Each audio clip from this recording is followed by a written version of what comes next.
దేశంలో వచ్చింది ఆర్థిక సంక్షోభం కాదు, కని విని ఎరగని ఉత్పాతం. ఫలానా టైంలో ఇలా జరిగింది అని పోల్చి చెప్పడానికి ఇంతకు ముందు ఎప్పుడు ఇండియా ఇలాంటి సిచ్యువేషన్ లో లేదు అని మాట్లాడుకోవడం కనపడతా ఉంది కదా. మోడీ యుద్ధ నగారా మోగించారు అని మీడియా కూడా ప్రొజెక్ట్ చేయడం, రిపోర్ట్ చేయడం చూస్తా ఉన్నాం కదా. అసలు ఈ సంక్షోభానికి కారకులు ఎవరు?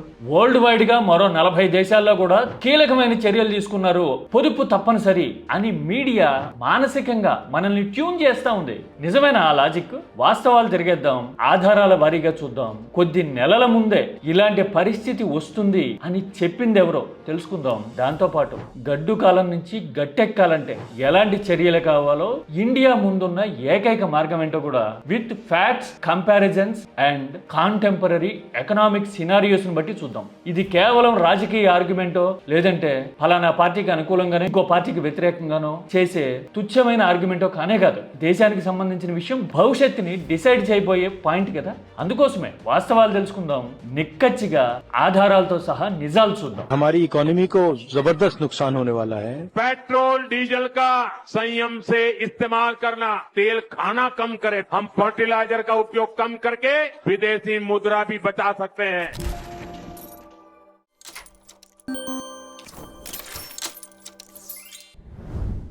దేశంలో ఆర్థిక సంక్షోభం కమ్ముకొచ్చేసింది కదా మొత్తం. ఆఖరికి బంగారం కొనొద్దు, పెట్రోల్ డీజిల్ వాడకాన్ని తగ్గించండి, విదేశీ పర్యటనలకు వెళ్ళొద్దు అని మోడీ చెప్పడమే కాదు, మరో అడుగు ముందుకేసి స్కూళ్లు కూడా ఇక ఆన్లైనే పెట్టుకోవాల్సి ఉంటుందేమో పరిస్థితి చక్కబడే వరకు అని మోడీ అన్నారు. मैं कुछ स्कूलों से भी आग्रह करूंगा, ऑनलाइन क्लासेज की व्यवस्था पर काम करें। చూశారు కదా, అలా అనడంలో ఆంతర్యం ఏంటి? లాక్డౌన్ గుర్తొచ్చింది చాలా మందికి. కానీ లాక్డౌన్ కన్నా, ఏ యుద్ధ ప్రభావం కన్నా కానీ ఇది భీకరమైన, గంభీరమైన పరిస్థితి. ఇంతకు ముందు ఎప్పుడూ చూడని, కని విని ఎరగని ఉత్పాతం ఇది. ఎలా చెప్పొచ్చు? స్టాక్ మార్కెట్ చూసారా? మోడీ వరుసగా రెండోసారి దేశంలో పరిస్థితి ఇలా ఉంది అని చెప్పగానే 2 రోజుల్లోనే, జస్ట్ 2 days లో 16 లక్షల కోట్లు పతనమైంది. డాలర్తో పోలిస్తే రూపీ వాల్యూ అయితే 96 దాటేస్తా ఉంది. ఇది జస్ట్ బిగినింగ్ మాత్రమే. అతి త్వరలో డాలర్తో పోలిస్తే రూపీ 110 రూపాయలకి పడిపోతుంది అని స్పెక్యులేషన్స్ వస్తా ఉన్నాయి. ఇలాంటి పరిస్థితి ప్రపంచవ్యాప్తంగా ఉంది. 40 దేశాల్లో ఆల్రెడీ పొదుపు చర్యలు తీసుకోవాలి అని నిర్ణయం తీసుకున్నాయి అని మీడియా సిచ్యువేషన్ ని నార్మలైజ్ చేసేందుకు, అంటే ఇంతకు తప్ప మరో గత్యంతరం లేదు అని చెప్పడానికి ట్రై చేస్తా ఉంది. అది వ్యూహంలో భాగం. ఖచ్చితంగా వ్యూహంలో భాగమని ఎలా అంటాము? కొన్ని ఆధారాలు చూద్దామా. India reeling under tremendous pressure అన్నట్టుగా అతలాకుతలం అయిపోవడం చూస్తా ఉన్నాం. స్టాక్ మార్కెట్ లో బ్లడ్ బాత్ అనే మాట కూడా చాలా చిన్నదిగా కనపడతా ఉంది కదా ఇప్పుడు. కానీ ఇదే టైంలో మీకు తెలుసా, జపాన్, చైనా, ఆఖరికి తైవాన్ కూడా స్టాక్ మార్కెట్ ని దూకిస్తా ఉన్నాయి, బ్రహ్మాండంగా ఉన్నాయి. మరి ఆ దేశాల మీద కూడా ఇరాన్ యుద్ధం ప్రభావం ఉండాలి కదా. హర్ముజ్ ఎఫెక్ట్ మనతో పాటు చైనా మీద కూడా గట్టిగానే పడాలి కదా. ఎందుకంటే చైనా కూడా మనలాగా క్రూడ్ ఆయిల్ ని ఇంపోర్ట్ చేసుకునే దేశమే కదా. కానీ ఇలాంటి క్రైసిస్ సిచ్యువేషన్ లో మన చుట్టుపక్కల దేశాలు, ఆసియాలో ఉన్నవి ఎందుకు దూకుతా ఉన్నాయి? పైగా ఇంకొక ప్రాక్సిమిటీ పోలిక కూడా ఉంది కదా. చైనా, జపాన్ ఆర్థికంగా టాప్ 10 జీడిపి గ్రోత్ ఉన్న దేశాల్లో ఉంటాయి. ఇండియాకి కాస్త అటు ఇటుగా ఉంటాయి. మనం ఆ మధ్యన ప్రచారం చేసుకున్నాం కదా, జపాన్ ని దాటేసి 4వ అతిపెద్ద ఆర్థిక వ్యవస్థ అయ్యాము అని. అంటే జపాన్ ని మించిన పర్ఫార్మెన్స్ చేశాము అని అప్పుడు పాజిటివ్ ప్రచారం చేసుకున్నాం కదా. మరి ఇప్పుడు అదే జపాన్ మనకంటే బెటర్ గా ఎలా పర్ఫార్మ్ చేస్తుంది? కారణం ఏంటో తెలుసా?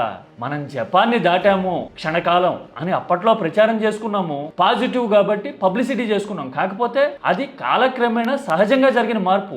అసలు వాస్తవం ఏంటనేది పర్ క్యాపిటాని కంపేర్ చేస్తే తెలుస్తుంది. పర్ క్యాపిటా అంటే తల ఒక్కింటికి ఆదాయం. డాలర్లలో పోలిస్తే ఇండియాలో పర్ క్యాపిటా $2,800 మాత్రమే ఉంది. జపాన్ లో 32,000, 33,000 డాలర్లో ఉంది. అంటే 11 రెట్లు ఎక్కువ మనకంటే జపాన్ కెపాసిటీ. కానీ మనం ఏం చెప్పుకున్నాం అప్పుడు?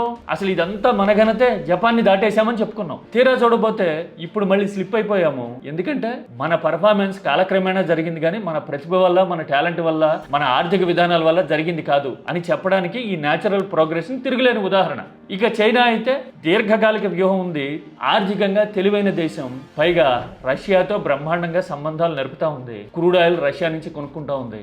అందుకోసమని అక్కడ ప్రభావం లేదు. అంటే 2 కారణాలు. ఒకటి ఆర్థికంగా వ్యూహ వైఫల్యం, రెండోది విదేశాంగ విధానంలో అమెరికా ఒత్తిడికి తలొగ్గి మనము రష్యాతో దూరం పెంచుకున్నాం, క్రైసిస్ ని కొని తెచ్చుకున్నాం. పైగా ఇంకొక డ్రాబ్యాక్ ఏంటో తెలుసా? టెక్నాలజీలో ఇండియా వెనకబడ్డం. మీకు తెలుసా, జపాన్, చైనా, తైవాన్ ఈ స్టాక్ మార్కెట్ మార్కెట్లన్నీ ఇవే కాదు, అమెరికా లాంటి ప్రోగ్రెసివ్ గా దూకుడు మీద ఉన్న స్టాక్ మార్కెట్లన్నీ ఏఐ డ్రివెన్, అంటే టెక్నాలజీ బేస్డ్ గా నడుస్తున్న స్టాక్ మార్కెట్. ఇన్నోవేషన్ గానీ, క్రియేషన్ గానీ, ఎకనామిక్ డెవలప్మెంట్ గానీ ఏఐ బేస్డ్ గా ఉంది.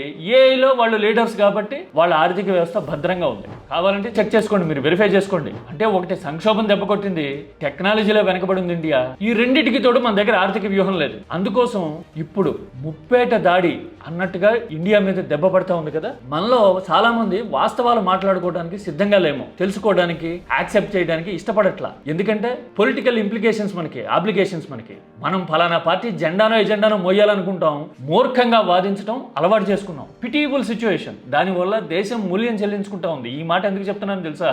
ఏఐలో India is not a big player అని రాహుల్ గాంధీ కొన్ని నెలల కిందట కామెంట్ చేస్తే, India is not successful at AI, is not really a major player. Rahul గాంధీని తిట్టిపోశారు. ఇదేంటి రాహుల్ గాంధీ ఇలా అన్నారు అని నేను కూడా మాట్లాడాను. కానీ ఏఐలో బిగ్ ప్లేయర్ కాకపోతే ఇంపాక్ట్ ఎలా ఉంటుంది అనేది ఇప్పుడు స్టాక్ మార్కెట్ పతనం చూపిస్తా ఉంది ఇండియాకి. అంటే తెలివైన నాయకత్వం ఎవరిది, పరిస్థితులను అర్థం చేసుకున్నది ఎవరు? సమాధానం మీకు తెలుసు, నేను చెప్పక్కర్ల పేరు. I'm not endorsing anybody, but ఉన్న రెండు ఆప్షన్స్ లో ఎవరి ఆర్గ్యుమెంట్ ప్రాక్టికల్ గా ఉంది అని చెప్పడానికి ఇదంతా. పైగా ఇంకో విషయం ఏంటో తెలుసా?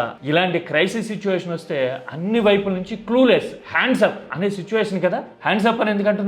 భారాన్ని భరించాల్సింది, సంక్షోభాన్ని అనుభవించాల్సింది ప్రజలే అని ప్రభుత్వం చెప్పింది అంటే దాని అర్థం అదే కదా. ప్రాక్టికల్ గా ఆలోచిస్తే, న్యూట్రల్ గా చూస్తే, వాస్తవాలు తెలుసుకుంటే.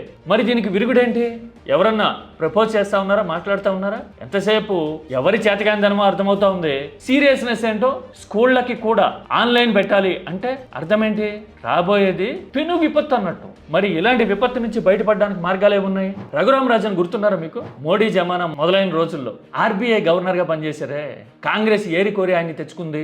Blue eyed boy, economic issues లో షార్ప్, ఐఎంఎఫ్ తో పాటు అంతర్జాతీయ మానిటరీ పాలసీస్ లో చాపతనం అని మాట్లాడుకున్నాం కదా అప్పట్లో. గుర్తుందా మీకు? ఆ రఘురామ్ రాజన్ ఇప్పుడు ఇండియా ముందున్న ఏకైక మార్గం ఒక్కటే అని చెప్పడం నిజంగా ఆలోచన కలిగిస్తా ఉంది, ఆశ్చర్యపరుస్తా ఉంది. అదేంటో తెలుసా?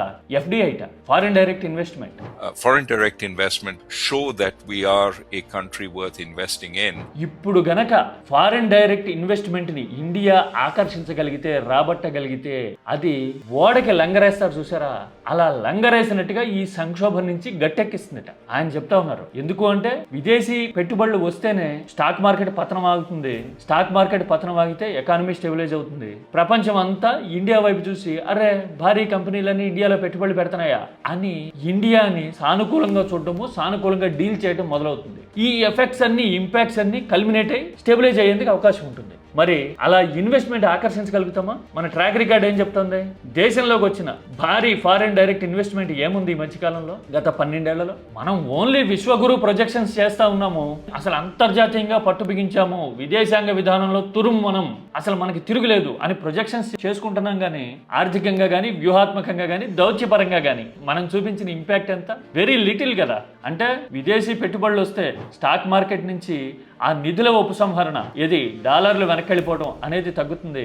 ఇండియా ఎకానమీ స్టెబిలైజ్ అయ్యేందుకు అవకాశం ఉంటుంది. కానీ విదేశీ పెట్టుబడుల్ని ఆకర్షించేంత కెపాసిటీ, ఎబిలిటీ ఉన్నాయా అంటే సమాధానం మన అనుభవ రూపంలో కళ్ళ ముందు కనపడతా ఉంది. చాలా చిత్రంగా ఎఫ్డిఐల పేరుతోనో, పెట్టుబడుల పేరుతోనో ఇండియాలో, ఢిల్లీలోనే కాదు రాష్ట్రాల్లో కూడా చాలా మంది విచిత్రమైన ప్రచారాలు చేసుకుని పేపర్ల నిండా, మీడియా నిండా పుంఖానుపుంఖాలుగా కథనాలు రాయిస్తారు. అవన్నీ కేవలం ప్రచార పటాటోపం అంటారు వాటిని. అవి వాస్తవాలు అయ్యుంటే గనక, ఆర్థికంగా ఇండియా గనక ఎఫ్డిఐలో గనక ముందు ఉన్నట్టయితే గనక ఇంత సంక్షోభం రాకపోవు. ఇదే నిజం కదా. మరి ఇలాంటి పరిస్థితుల్లో ఇండియా ఇప్పుడు కని విని ఎరగని సంక్షోభంలోకి ఆల్రెడీ అడుగుపెట్టింది. రాజకీయపరమైన వ్యూహ వైఫల్యానికి భవిష్యత్తు ప్రజలు మూల్యం చెల్లించుకోవాల్సిన స్థితి వస్తా ఉంది. ఇది రాజకీయ వైఫల్యం అని ఎలా అంటారు? నేను స్పెసిఫిక్ గా ఈ సంక్షోభంలో ఉన్న రాజకీయ ఎలిమెంట్ మీద సపరేట్ గా ఒక వీడియో చేస్తున్నా. అది చూడండి, వాస్తవం ఏంటో అర్థమైపోతుంది, రాజకీయ కోణం ఎంత ఉందో తెలిసిపోతుంది. ఇది సంక్షోభ సమయం, ప్రతి ఒక్కళ్ళు ఇంటెన్సిటీని అర్థం చేసుకోవాల్సిన అవసరం ఉంది అని చెప్పడం మాత్రమే ఇక్కడ ఉద్దేశం. ఎవరో రక్షిస్తారనో, లేదంటే ఇన్నాళ్ళు చేసిన భీకర ప్రచారాల వార్తలన్నీ నిజమని నమ్మో నింపాదిగా కళ్ళు మూసుకుని ఉంటే కనుక జీవితాలు దెబ్బతింటాయి. ఉద్యోగాలు, ఆర్థిక రంగం అతలాకుతలం అయితే ఆ ప్రభావం మన మీద ఎంత పడుతుందో తెలుసుకోవటం ప్రతి ఒక్కరి బాధ్యత అనే ఉద్దేశంతో నేను ఇంత వివరంగా చెప్పా. అంటే there is nobody to save us అని చెప్పడం ఇక్కడ ఉద్దేశం. ఇందులో రాజకీయ రాగద్వేషాలకు పోయి చొక్కాలు చింపుకోవడం కంటే కూడా సబ్జెక్ట్ గురించి మాట్లాడడం, సబ్స్టాన్స్ ఓరియంటెడ్ లాజిక్ని డిరైవ్ చేసుకోవడం, అర్థం చేసుకోవటం అనేది ఇంపార్టెంట్. ఏమంటారు? కామెంట్ చేయండి, మాట్లాడుకుందాం.